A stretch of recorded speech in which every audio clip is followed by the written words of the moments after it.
आता सध्या आपल्याकडे अमरावती जिल्ह्यामध्ये उष्णतेची लाट सुरू आहे. त्याच्यामध्ये साधारणतः आपण 3 ते 4 रुग्णांचं हे डेथ झालेली आहे. ती पण संशयास्पद आहे आणि की आपल्या उष्माघात सदृश्य असे 5 ते 6 रुग्ण आहेत. त्यांच्यानंतर पोस्टमॉर्टम रिपोर्ट आल्यानंतर त्यांचं निश्चित आपल्याला कारण कळेल की याच्यामध्ये बरेचसे वेगवेगळे कारणं असतात. जास्तीत जास्त रुग्ण हे शहरी दोन्ही इकडनं आहे, पण शहरी भागात नाही आहेत की जे बेघर किंवा याच्या आपल्या बेवारस असतात यांच्यामधनंच आहेत, जे रोडवरती वगैरे भिक्षा मागून आपला उदरनिर्वाह करतात. त्यापैकी पण बरेचसे रुग्ण असतात.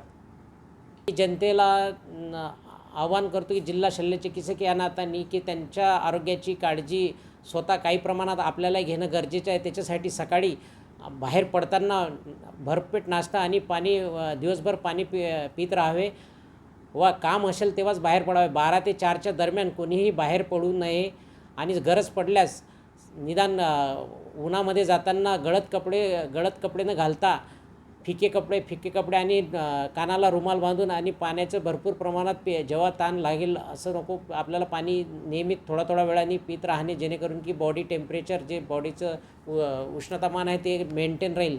त्याच्यामुळे आपल्या आरोग्याला काही धोका निर्माण होणार नाही. जरी त्याचे लक्षणं आढळले तरी जवळच्या सरकारी दवाखान्यामध्ये जाऊन त्यातले तज्ज्ञ मंडळीचा सल्ला घेऊन लगेच उपचार प्राप्त करून घ्यावे.